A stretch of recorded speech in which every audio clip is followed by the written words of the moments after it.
Saudara, apa kabar pagi hari ini? Puji Tuhan.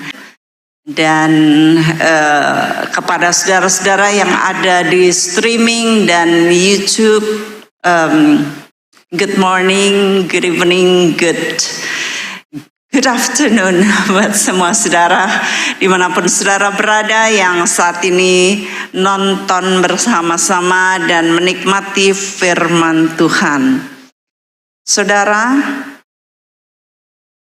hari-hari ini adalah pre-ascension, yaitu menjelang kenaikan Tuhan ke sorga, ya. Jadi pada zaman dulu saat-saat seperti ini selama 40 hari Tuhan kita ini sering menampakkan diri dan dia berbicara kepada murid-muridnya, kepada orang-orang yang dia temui tentang kerajaan sorga. Tentang apa saudara? Sebaiknya kita baca supaya saudara percaya. Kita baca dari Kisah Rasul 1 ayat 1 sampai 5. Kita akan baca tulisan Dr. Lukas kepada Theophilus. Dia menulis di buku yang kedua, yang pertama yaitu Lukas, yang kedua yaitu Kisah Rasul. Kita akan baca dan saya akan minta saudara membaca bergantian. Saya 1, saudara 2 ya. Hai Theophilus, dalam buku yang pertama yaitu dalam buku Kisah Lukas, aku menulis tentang segala sesuatu yang dikerjakan dan diajarkan Yesus.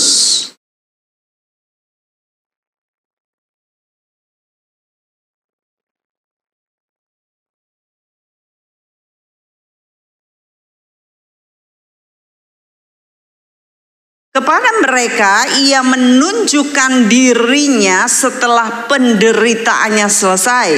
Dan dengan banyak tanda ia membuktikan bahwa ia hidup.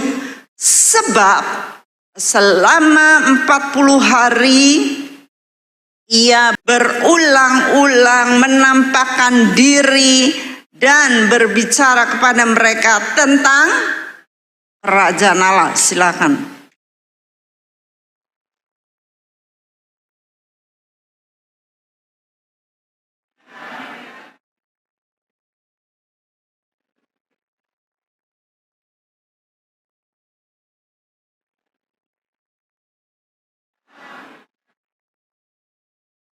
Sebab Yohanes membaptis dengan air, tetapi tidak lama lagi kamu akan dibaptis dengan Roh Kudus. Saudara, dalam 40 hari Tuhan Yesus berjalan menampakkan diri keliling dan dia berbicara tentang kerajaan Allah. Kerajaan Allah ini begitu pentingnya sehingga sebelum dia naik ke surga, dia berulang kali berbicara. Nah, saudara, kalau ada seorang bapak atau ibu yang dia tahu dia hendak mengakhiri hari-harinya di dunia, ya, tentunya hal penting yang dia sampaikan. Kalau dia berulang kali ngomong, le tak kandhani yo. Serasa lunga-lunga ning kono. Sesuke meneh ngomong, le saka ngendi? Aku ngomong aja lunga ning kono. Ada teman saya dulu ibunya sakit. Dan udah menjelang pergi ketemu Tuhan. Wah, semua anak-anaknya ngumpul. Ya. Kira-kira ini ibu ini warisan yang rumah ini dikasih siapa? Yang ini gudang ini kasih siapa? Yang apartemen di sana dikasih ke siapa? Lalu perhiasannya kasih siapa? Wah, semua pada nunggu. Hari-hari anak-anaknya nunggu lagi. siap rekaman. Zaman itu belum ada HP ya, belum ada HP rekaman gitu ya, HP masih mahal sekali. Pakai itu loh, apa namanya, tape recorder. Zaman dulu ada tape recorder yang dibuka terus ada kasetnya. Jeglek, set, nunggu ngomong apa. Penting saudara, ditunggoni. Terus satu kali ibunya mangap, wah anaknya langsung tape recorder jedek gitu. Haleluya. Ibunya cuma ngomong haleluya 3 kali, lalu hilang. Ya apalkan itu tape recordernya, bukan warisannya, tetapi haleluya ini yang dihafalkan ya saudara. Nah kalau ada hal yang penting, kita menantikan sedemikian rupa. Tuhan Yesus dikatakan selama 40 hari dia keliling menampakkan diri dan tiap kali ngomong tentang kerajaan Allah. Ya, lalu dia pesan gini, kalian jangan pergi-pergi, ya, kalian tunggu di Yerusalem, nanti kalian akan dibaptis dengan Roh Kudus. Mereka mikir Roh Kudus ya apa ya? Dibaptis dengan Roh Kudus. Waktu lalu dibaptis air, dibaptis Roh Kudus. Zaman itu belum ngerti. Kalau sekarang kan saudara udah ngerti ya, dibaptis dengan Roh Kudus. Zaman itu nggak ngerti. Tetapi mereka bertekun di dalam doa. Mereka bertekun bersama-sama di loteng Yerusalem.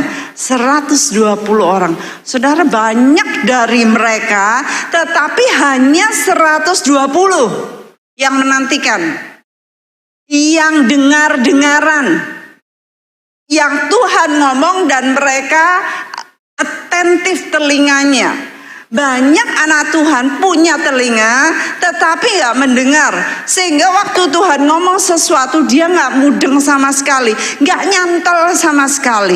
Tuhan ngomong kalian jangan tinggalkan Yerusalem, penting saudara. Karena apa? Di sana nanti Tuhan akan membaptis mereka dengan Roh Kudus. Saudara, betapa rindunya saya untuk bicara mengenai hal kerajaan sorga. Saya ini ngajar hamba-hamba Tuhan, seminar-seminar hamba Tuhan, ya, lalu saya ngajar training-training pemimpin-pemimpin mengenai kerajaan sorga. Dan pada waktu saya diundang satu ketua sinode dan pendeta-pendeta kumpul, saudara, ada namanya MUBES ya, musyawarah besar, satu sinode gereja. Satu sinode gereja kan gede banget ya. Misalnya kalau GBI, wah GBI seluruh Indonesia, lalu ada pendeta-pendetanya kumpul. Nah ini satu sinode, misalnya GPPS kan banyak sekali di mana-mana kumpul. Nah, saya seringkali diundang di MUBES pendeta-pendeta, saudara. Nah, pada waktu saya bicara mengenai kerajaan sorga, mereka itu sampai kaget-kaget gitu. Kami belum pernah mendengar ini, kami belum pernah mendengar. Wow. Lalu pendeta-pendeta motretin saya. Saya bilang, ini gak penting motretin, kalian dengar dulu ya, dengar dulu. Jadi di bawah gitu, jebret, pakai HP ya, pakai HP. Tapi saya kan lihat, motret. Saya bilang dengar dulu, penting kerajaan surga. Betapa rindunya saudara, saya juga bisa membagikan rahasia kerajaan surga di tempat ini. Saya punya banyak sekali materi yang sangat penting untuk para pemimpin. Kenapa saya nggak ngajarin saudara? Saya ngajarin saudara yang awal-awal dulu. Karena apa saudara? Hal-hal yang mendasar yang saudara seharusnya kerjakan, masih banyak yang belum mengerjakan, ya. Itu sebabnya kalau diomongin hal-hal yang gede, saudara nggak akan mudeng, nggak akan nyantal, nggak akan dilakukan. Saya rindu saudara, bahkan di sini sudah berulang kali, ayo bikin SIM. Itu hal yang sangat dasar. Bikin SIM sampai dioyak-oyak, ayo toh engko tarsok, entar besok. Ya, pakai helm, belilah helm. Enggak beli jajan yang banyak, makan di mana-mana, tapi helm nanti dulu. Padahal penting banget. Dan itu hal yang sangat mendasar, saudara. Jikalau hal yang mendasar tidak kita lakukan, bagaimana Tuhan bisa memberikan hal-hal yang lebih tinggi? Banyak sekali saya ingin menyampaikan hal-hal yang luar biasa. Bagaimana hubungan yang sangat intim dengan Tuhan. Bagaimana mencintai Tuhan. Bagaimana mendengar suara Tuhan, bagaimana kita bisa sinkron dengan surga, bagaimana kita bisa nangkap frekuensi surga, bagaimana kita berjalan di alam roh, bagaimana kita bisa melihat alam roh, bagaimana kita menguasai alam roh, dan sebagainya. Saya punya banyak sekali yang ingin saya bagikan kepada saudara, tapi mari kita meninggalkan azas-azas yang awal. Ya, azas-azas peletakan dasar yang ecek-ecek banget saudara, yang seharusnya saudara nggak ngelanggar lagi. Nggak harusnya saudara boncengan bertiga gede-gede, boncengan bertiga tanpa helm dan tanpa SIM, lalu tidak diperpanjang STNK. Maafkan, saya harus bicara begini berulang kali. Saudara ketahuilah, saya ini adalah penjaga jiwa saudara. Saya didaulat oleh Bapak Gembala Papi. Saya didaulat untuk menjaga, menolong saudara, mengembalakan, menjaga jiwa saudara. Mari kita baca saudara. Ibrani 13 ayat 17. Saya minta saudara membacakan supaya itu mantap buat saudara. Ya, 2, 3.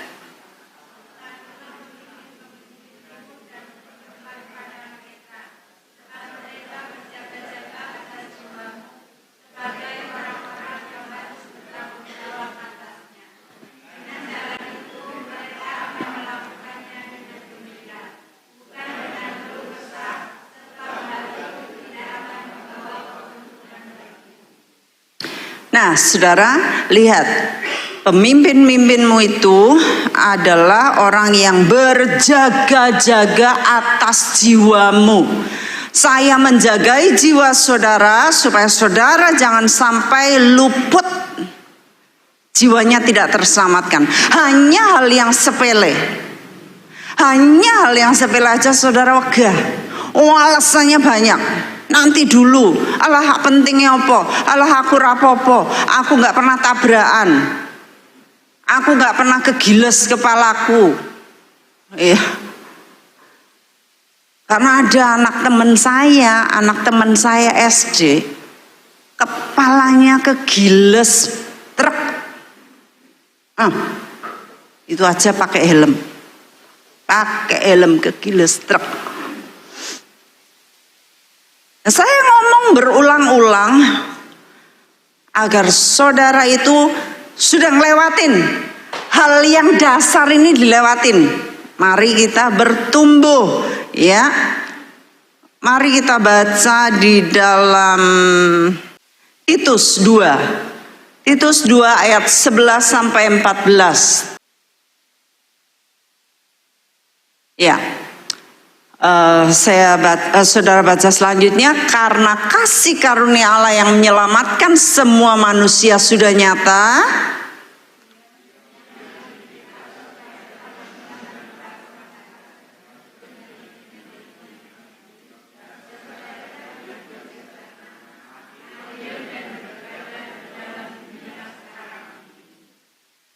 nanti saya akan sambung, tetapi saya akan menitik beratkan di sini karena kita ini udah diselamatin saudara sama Tuhan. Oleh kasih karunia Tuhan kita udah selamat, ya. Lalu dikatakan Ia mendidik kita supaya kita meninggalkan kefasikan. Jangan seperti orang dunia, saudara. Jangan pergi naik Brompton tanpa helm, tanpa SIM. Itu orang dunia. Saudara anak Tuhan gak bisa demikian. Tinggalkan itu hal yang fasik. Dan keinginan-keinginan duniawi. Jangan melakukan keinginan-keinginan duniawi, dagingwi. Supaya kita hidup, apa katanya? Bijaksana, adil, dan apa saudara? Beribadah itu apa? Beribadah itu apa? Berbuat baik, betul. Jadi beribadah itu bukan ke gereja. Ya, gereja ini adalah salah satu dari bentuk ibadah. Tetapi ibadah itu godly living, hidup bertuhan. Di mana-mana saudara menerapkan hidup bertuhan, takut akan Tuhan. Di mana-mana. Bukan hanya kalau di gereja, bukan hanya di depan gereja. Saudara takut nggak pakai helm lalu saudara blirit, takut ketahuan kami. No, saudara, hidup beribadah dimanapun saudara berada. Saudara mau supaya saudara hidup bijaksana dengan menantikan penggenapan pengharapan kita yang penuh bahagia. Dan pernyataan kemuliaan Allah yang maha besar dan juru selamat kita Yesus Kristus yang telah menyerahkan dirinya bagi kita untuk membebaskan kita dari segala kejahatan dan untuk menguduskan bagi dirinya suatu umat kepunyaannya sendiri yang rajin berbuat baik. Itu ayat-ayat selanjutnya. Ya. Jadi sementara kita menantikan kedatangan Tuhan kita, penggenapan dari kedatangan Tuhan kita menjemput kita, ini yang harus kita lakukan. Kita hidup meninggalkan kefasikan, meninggalkan keinginan-keinginan duniawi, lalu kita menjauhi kejahatan, hidup beribadah. Banyak sekali anak-anak Tuhan masih belum di basic. Kami mengajarkan bagaimana hidup benar-benar takut akan Tuhan. Bahkan saya nggak ngerti, saya belum cek ya. Software yang dipakai di gereja banyak yang palsu. Banyak yang beli software 5.000, banyak yang palsu-palsu, tiru-tiruan. Zaman dulu kan banyak itu ya, apa namanya, piringan-piringan itu, apa namanya, CD-CD ya. CD-CD lagu-lagu yang murah-murah, harganya 5.000, 15.000. Padahal palsu, aslinya 300.000 ya. Tapi orang ya jualan itu saudara belilah. Lalu saudara lagi makan di restoran, di warung, dideketin sama bapak-bapak yang ngeluarin jualan kayak gitu semua. Banyak gereja-gereja nggak ngerti, pakai software palsu. Ngerjain untuk pekerjaan Tuhan, untuk kemuliaan Tuhan, untuk Tuhan yang kudus pakai palsu. Iya, asli itu mahal saudara. Karena kekristenan kita harus bayar harga yang mahal. Jangan murahan. Ya, saya punya laptop, ya softwarenya harus beli asli ya mahal ya. Beli hal-hal yang asli mahal. Jadi jangan sampai kita mau melakukan kefasikan seperti orang duniawi. Nanti kita belum bicara hal-hal yang lain saudara. Nanti kaget kalau kita ngerti bahwa kita nih harusnya kudus di hadapan Tuhan. Kita belajar meninggalkan kefasikan. Ini hal-hal yang masih awal dan Tuhan berkata, sebelum dia pergi ke surga, kerajaan surga, kerajaan Allah, kerajaanku. Dia ngomong bolak-balik, kerajaan kerajaannya adalah kerajaan dan kebenaran. Dia berkata bahwa kita kalau nyembah Tuhan, nyembah dalam roh dan kebenaran. Kalau saudara nyembah di sini, saudara pikir dalam roh, tetapi ternyata masih dalam daging, tidak dalam kebenaran. Saya harus ngeduk saudara, nolongin saudara, supaya dari saudara muncul emas-emas yang sangat berharga. Ya, saya sangat ingat suatu kali seorang hamba Tuhan berkata begini, kita ini kebanyakan masih seperti intan yang ditemukan, masih ketutupan mungkin lumpur, lempung, ya, ketutupan hal-hal yang lain yang betul-betul keras sehingga belum kelihatan bagus-bagusnya. Satu kali setelah ditemukan oleh seorang pekerja permata berlian, maka dia akan ditatah.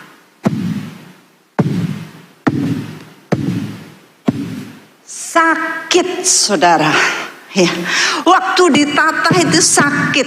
Nah, kalau pas ditata saudara dor, ya, hancur. Saudara kalau ditata sakit tapi nurut, ya. Saudara sedang diperindah, dipercantik, dipermulia. Ada ayatnya saudara, 2 Timotius 2 ayat 20 sampai 22. Saya akan bacakan dan nanti saudara baca selanjutnya. Dalam rumah yang besar bukan hanya terdapat perabot dari emas dan perak, melainkan juga dari kayu dan tanah. Yang pertama yaitu emas dan perak. Yang pertama emas, ya, dipakai untuk maksud yang mulia, dan yang terakhir untuk maksud yang kurang mulia, yang dari tanah. Ya, silakan saudara. 2, 3.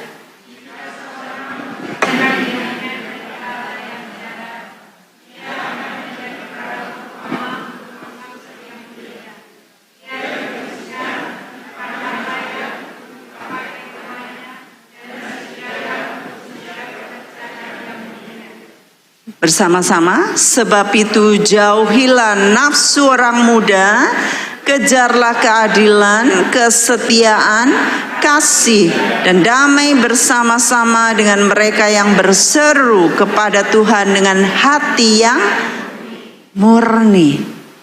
Hati yang murni. Saudara, ini ayat, ini jadi pegangan saya sejak saya masih remaja di sini. Ya, anak-anak remaja, ini ayat jadi pegangan kalian. Anak-anak muda, pegang ini ayat baik-baik. Di dalam rumah yang besar bukan hanya terdapat perabot dari emas dan perak, tetapi ada yang dari tanah liat, dari rumput kering, dari kayu. Ya. Dan masing-masing dipakai untuk tujuannya. Tapi yang menyucikan diri dipakai untuk tujuan yang mulia. Itu sebabnya saudara, kuduskan diri saudara, persiapkan diri saudara, karena saudara dinantikan oleh dunia. Saudara akan dipakai untuk maksud-maksud yang mulia. Saudara nggak pernah ngerti bahwa ternyata dunia menantikan saudara. Saya dulu nggak ngerti, bocah di sini, saya doa pagi aja masih dipaksa dibengoi kon bangun saudara. Matanya sepet. Baca firman aja dipaksa. Ya. Dipersiapkan. Saya nggak ngerti bahwa saya sedang dipersiapkan, dan ternyata saya dinantikan bangsa-bangsa. Saya berdiri di mana-mana. Orang-orang menantikan, nggak pernah kepikir sama sekali. Tetapi saat saya menyiapkan diri dengan ayat dari 2 Timotius 2 ayat 20 sampai 22 ini, saya berketetapan untuk dipakai menjadi barang, seperti barang untuk maksud-maksud yang mulia. Saya nggak mau biasa-biasa saja. Saya bilang, Tuhan, lebih baik saya mati daripada saya biasa-biasa saja. Gak ada gunanya saya jadi orang yang biasa-biasa saja. Enggak, saya mau jadi orang luar biasa untuk Tuhan. Ini ayatnya, saudara. Dan saudara-saudara pun dinantikan Tuhan untuk melakukan maksud-maksud yang mulia. Itu sebabnya, saudara, firman Tuhan mengatakan kembali lagi bahwa Yesus selama 40 hari, dari hari ke hari, dari waktu ke waktu, dia itu memunculkan diri, menampakkan diri dan bicara tentang kerajaan surga. Kenapa kerajaan surga penting? Kita baca ayatnya dari Matius 6. Tuhan punya rencana yang luar biasa, ayat 31 dan sampai 34. Tuhan punya rencana yang luar biasa bagi kita orang percaya. Coba saudara baca ayat-ayat ini. Gak ada religion di seluruh dunia yang Tuhannya menjanjikan janji seperti ini. Ayo kita baca. Sebab itu janganlah kamu khawatir dan berkata, apakah yang akan kami makan? Apakah yang akan kami minum? Apakah yang akan kami pakai? Semua itu dicari bangsa-bangsa yang tidak mengenal Allah. Akan tetapi Bapamu yang di surga tahu bahwa kamu itu memerlukan semuanya itu. Saudara baca 33.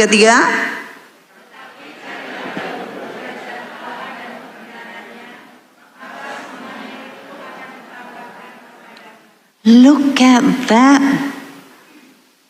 Yang dicari bangsa-bangsa harusnya enggak saudara cari. Yang digumuli bangsa-bangsa, yang didoakan bangsa-bangsa, yang dikeringeti oleh bangsa-bangsa, seharusnya tidak saudara lakukan. Karena apa? Semuanya itu bonus bagi kita yang berani mendahulukan kerajaan Allah dan kebenarannya. Sebab itu janganlah kamu khawatir akan hari esok, karena hari esok mempunyai kesusahannya sendiri. Kesusahan sehari cukuplah untuk sehari. Loh, maksudnya aku gak boleh kerja.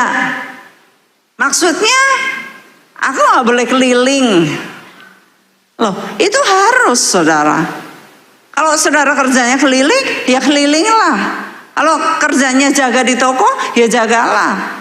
Kerjanya masak di restoran, masaklah. Tapi saat saudara melakukan dengan sungguh-sungguh, itu nanti saudara bisa ngatur dari jauh. Ya. Ada beberapa orang yang saya tahu kerja nggak sungguh-sungguh, ngapusi. Kerjanya baru dipercaya kunci, sudah bohong. Masuk kamar sana sini, buka laci sana sini, entah ngambil apa lagi sana sini. Lalu ditanya, kamu masuk kamar ya? Enggak.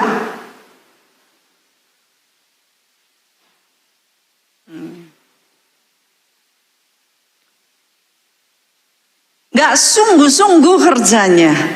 Tapi saat saudara dipercaya dan bekerja dengan segenap hati, dengan sungguh-sungguh, maka bos saudara akan melihat, wah ini orang luar biasa. Tak angkatlah dia jadi supervisor, jadi supervisor, luar biasa lagi. Angkatlah dia jadi manajer. Jadi manajer kerjanya baik di mana-mana. Ya, angkat lagi aja jadi direktur. Ya. Kalau sudah jadi direktur, sudah apa? Kipas-kipas. Dia tinggal direct aja. Kamu kerjain ini, kamu kerjain itu, kamu kerjain itu. Dia apa? Bisa baca firman, dia bisa melayani, dia bisa latihan choir, dia bisa latihan WL, dia bisa mempersiapkan firman. Luar biasa. Ya. Mungkin saya pernah cerita ya. Ada seorang yang dia kerja di kantor jadi bawahan. Kemudian karena rumahnya agak jauh, dia harus nganter anaknya sekolah pagi-pagi. Setelah nganter anaknya sekolah masih ada waktu, ya lumayan lah sejaman gitu. Tapi kalau dia balik lagi, buang waktu, buang bensin, naik brompit, lalu dia akhirnya pergi ke kantornya. Kantornya masih tutup. Dia dodok di depan. Lagi dodok, dia lihat. Pohon kok daunnya rontok semua. Ya wis, lihat-lihat ada sapu gripis, ya wis disapu. Besoknya lagi, lah kok ada kotoran, sapu lagi. Sambil nunggu, nah sudah, yang megang kunci datang. Kemudian besok-besoknya bosnya datang pagi-pagi, mau ngambil dokumen. Loh, kok bersih? Ya bos, saya nyapu bos, daripada nganggur bos. Oh ya. Bosnya mikir, pakai kunci weh, soalnya lah di luar aja diresiki, kasih kunci. Kasih kunci, di dalam, wah seneng dia, nyapu. Daripada nganggur, 1 jam nyapu. Oh lah iki kok bleduk. Iki kok apa jenenge, apa ya bahasa nenek, ngetel. Enak banget soal bahasane ngetel. Iki kok ngetel ya, disik-isik. Bosnya lihat, loh kok kempling kabeh. Waduh, lama-lama aku mau buka perusahaan cabang, aku kasih kamu kunci. Kamu yang jadi direktur di sana. Wah, terima kasih bos, terima kasih. Saya nggak layak bos, nggak. Kamu bisa dipercaya hal kecil, luar biasa nggak? Tapi kalau saudara kerja itu gendang jam 5 setengah 5 wis kukut-kukut, beres-beres, lalu HP-an ngenteni gendang, langsung lungo, langsung datang mepet-mepet, telat-telat. Bosnya lihat tidak bisa dipercaya. Saya belajar dari banyak di Alkitab, saudara. Tapi kemarinnya saya belajar mengenai Ribka. Ribka ini dia perawan cantik banget. Lalu Abraham itu nyuruh hambanya untuk cari menantu, cari calon istri untuk anaknya Ishak. Lalu si hambanya ini pergi. Lalu dia berkata, Tuhan, aku gak ngerti calon untuk tuanku, anak tuanku yang mana ya Tuhan. Gini ajalah, kalau orangnya itu sregep, orangnya ringan tangan, orangnya mau membantu, ya itu dia. Gampang banget kan saudara. Karena banyak perempuan, perawan-perawan keset. Ya. Nah, lalu waktu dia habis berdoa, amin, tiba-tiba Ribka datang dengan buyungnya. Dia, aduh nggak enak ya ada orang asing, tapi ya nggak apa-apalah. Dia gayung, dia ngambil nimbo air. Terus ini orang asing ini berkata, nak, boleh nggak aku minum? Haus ngelak. Oh boleh Pak, silakan ambil. Si bapak ini berkata, nanti Tuhan kalau dia itu benar-benar murah hati, lomo sudah ngasih aku minum, ngasih onto-ontoku minum, yaitu Tuhan gitu. Baru ini minum gitu, tiba-tiba si Ribka ngomong gini, unta-unta bapak tak kasih minum sekalian boleh enggak? Oh iya boleh. Lah unta itu kan ininya gede toh saudara. Wadah minumnya itu gede banget. Lah itu berapa kali nimbo? Berapa kali nimboin unta yang perjalanan sudah lama sekali. Ini perempuan rajin. Enggak usah diminta, enggak usah disuruh. Nggak usah dipaksa, nggak usah diatur, tapi dia langsung, Tuhan, aku lah ini onta itu gluguk ganti saudara.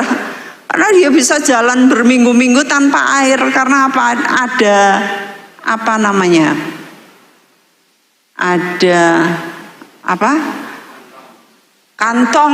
kantong minum ini loh, ada wadahnya.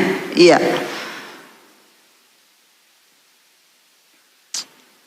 Kalau kita bekerja dengan baik, ya, di mana saudara ditempatkan, maka saudara akan mendapatkan kebebasan dan saudara akan bisa mendahulukan kerajaannya. Ini contoh-contoh yang tadi, yang orang tadi mendapatkan kedudukan, akhirnya dia dipercaya. Saudara jangan kalau kerja itu jangan hitungan. Saudara harus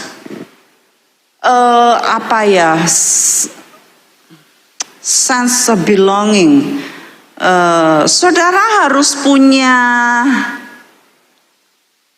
kayak wekmu sendiri gitu ya, kayak perusahaan saudara. Saudara bisa dipercaya kayak tadi, kayak rumahnya sendiri, ya kotor tak sapu.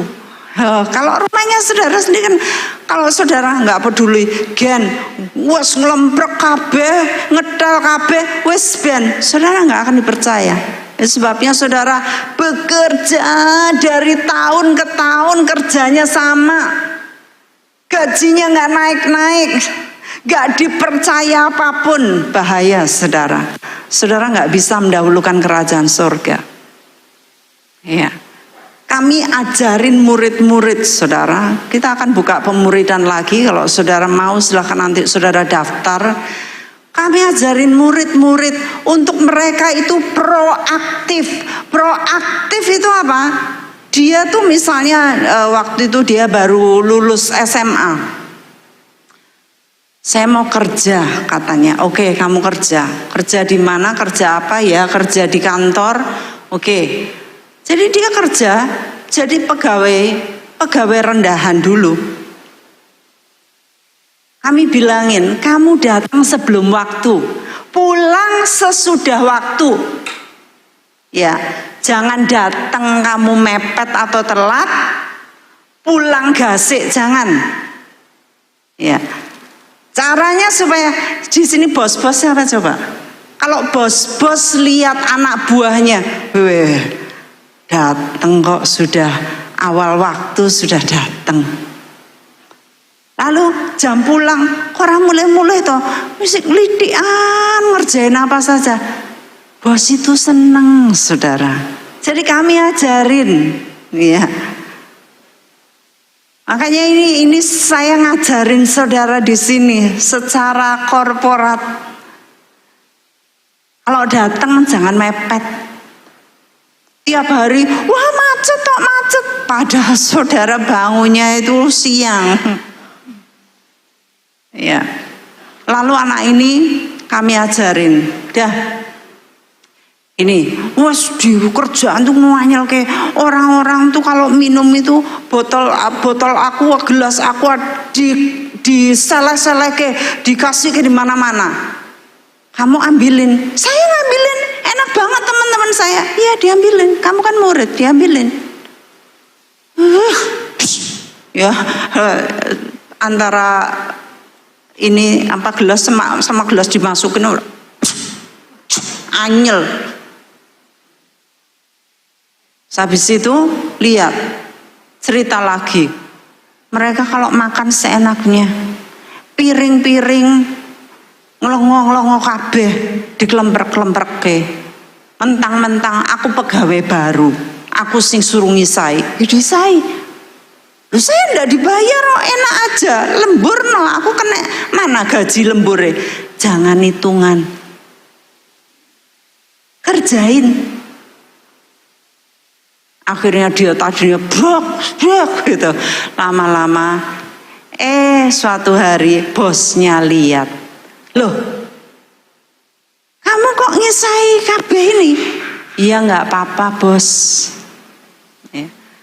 Waktu dia ketahuan bosnya begitu, langsung saudara dinaikin jadi supervisor. Yang tadinya atasan dia jadi bawahan dia sekarang. Oh, apa nggak luar biasa? Kalau kita kekristenan nggak ada bedanya sama orang dunia, kita nggak jadi terang. Kita nggak bisa mencari kerajaan surga dan kebenarannya. Kita harus berani, bahasanya extra mile, ya.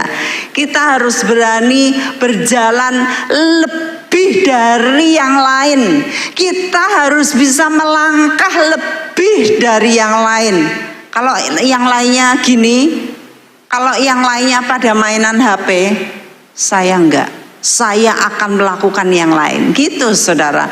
Kalau yang lainnya waktu makan, wah wis cepat-cepat gendang iso nonton, bisa lihat HP. Tapi saudara enggak. Ya.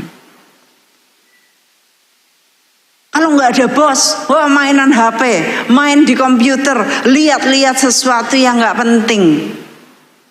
Harusnya saudara tidak. Karena apa? Saudara orang kerajaan, itu nanti ada waktunya di rumah saudara.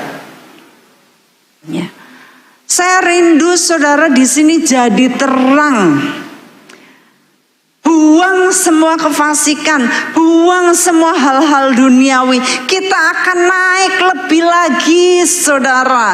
Nanti pada saat kenaikan Tuhan Yesus, penantian dan kenaikan Tuhan Yesus, kita akan doa bersama. Kita mau minta Roh Kudus breakthrough kepada kita, sungguh-sungguh membebaskan, melepaskan kita dari semua ikatan-ikatan duniawi. Agar kita naik lebih lagi. Saat kita naik di alam roh, maka di alam jasmania kedudukan saudara juga naik. Ya. Saat saudara di alam roh nggak naik, kedudukan saudara di alam jasmania juga nggak naik. Mentok segitu aja. Itu sebabnya saya rindu di sini kita naik level kita, ya saudara. Jangan mau ada di level itu terus, nggak dipercaya terus, dimarahin terus, dionekke terus, ya, diajarin terus. Ibrani 5, 11 sampai 14 kita akan baca, saya satu dan saudara seterusnya. Tentang hal itu banyak yang harus kami katakan, tetapi yang sukar untuk dijelaskan karena kamu telah lamban dalam hal mendengarkan.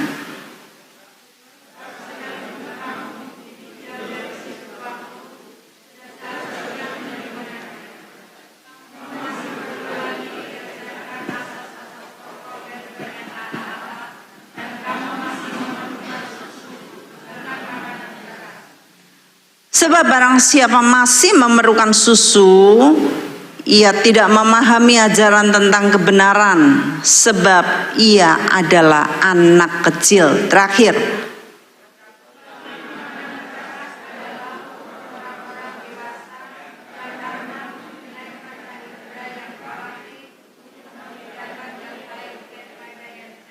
that's it. Saudara, jangan sampai saudara lamban di dalam mendengar. Kalau saudara punya telinga, saudara dengar dengan baik. Sebagaimana yang saya katakan di awal tadi, murid-murid begitu banyak dibilangin ya. 500 dari mereka melihat Tuhan Yesus terangkat. Dan Tuhan berkata, jangan pergi kemana-mana, tetapi tinggal di mana? Di Yerusalem. Yang tinggal berapa? Hanya 120. 120 masih banyak, saudara.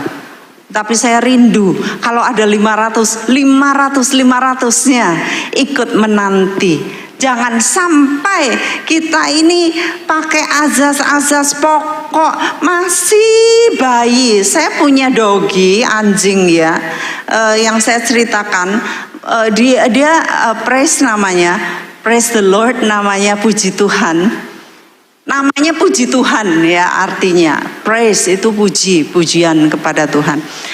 Praise ini punya anak 2, saya kasih nama Hosana sama Gloria.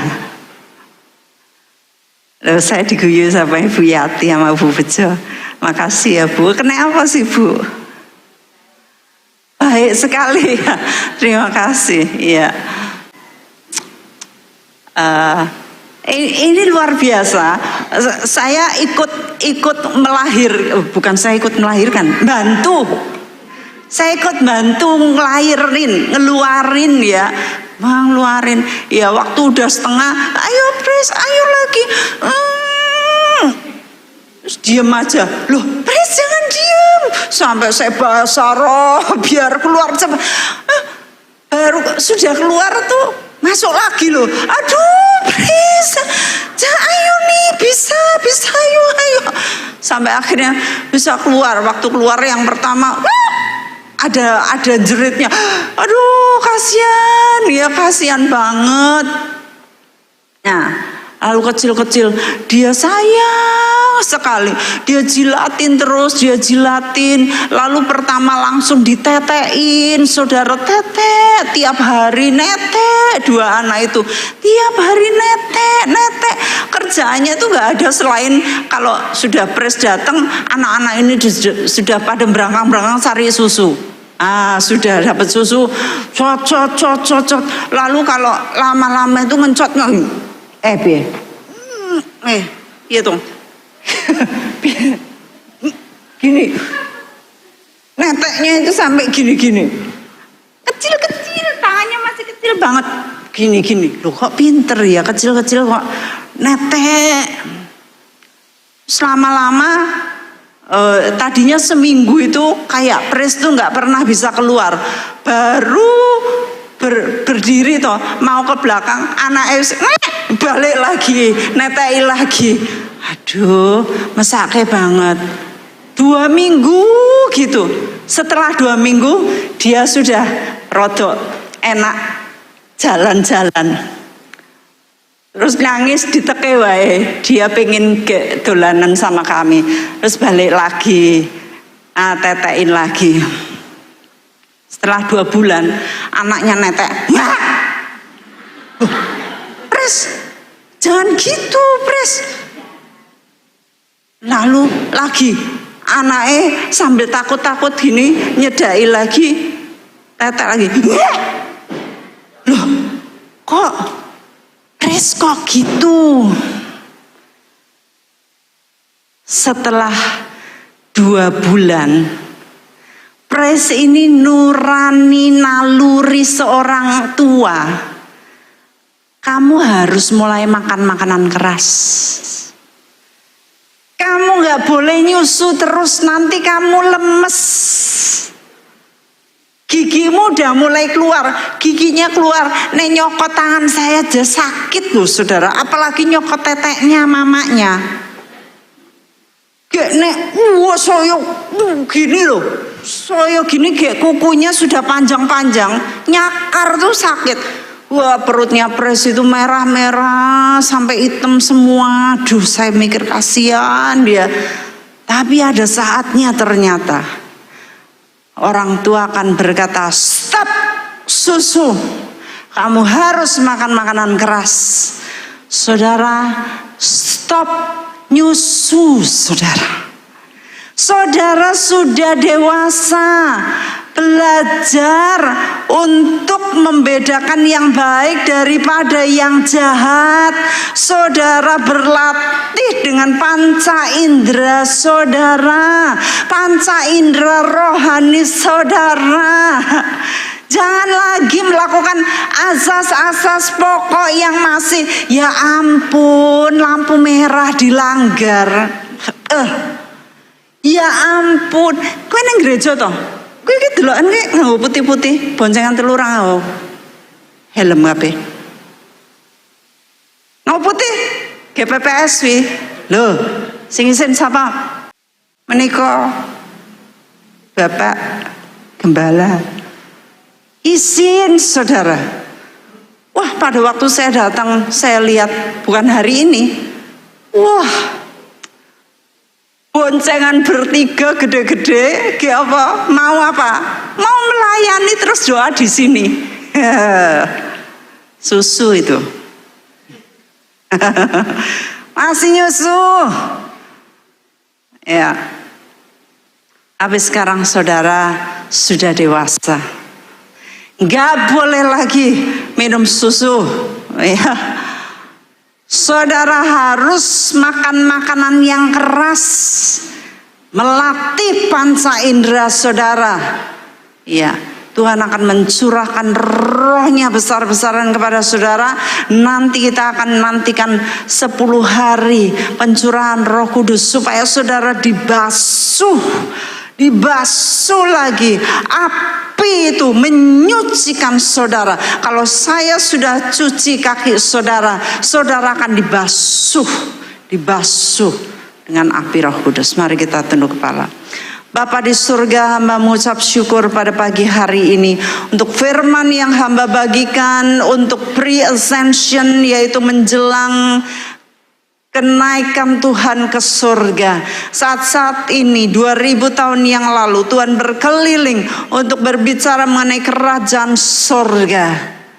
Karena begitu pentingnya kerajaan surga bagi kami semua. Bahasa-bahasa surga yang tak terkatakan, pikiran-pikiran Kristus dan perasaan Kristus. Ajar kami tidak lagi melakukan hal-hal duniawi, kefasikan, kejahatan. Tetapi kami beranjak dari azas-azas pokok yang awal, fondasi awal dari kekristenan, supaya kami boleh mengerti mengenai makna kerajaan surga. Supaya mata rohani kami dibukakan, mengerti hal-hal yang lebih tinggi, yang ilahi. Hamba berdoa jemaat di sini dan semua pemirsa di seluruh dunia, mereka yang mendengarkan firman Tuhan hari ini diberkati, dan mereka tidak lagi minum susu, mereka harus makan makanan keras. Hamba berdoa firman ini tersegel di dalam hati mereka, dan mereka akan takut akan Tuhan saat mereka melakukan hal-hal yang tidak berkenan, yaitu kefasikan duniawi. Terima kasih Bapa, di dalam nama Tuhan Yesus kami berdoa, dan semua yang akan berubah berkata amin. Puji Tuhan.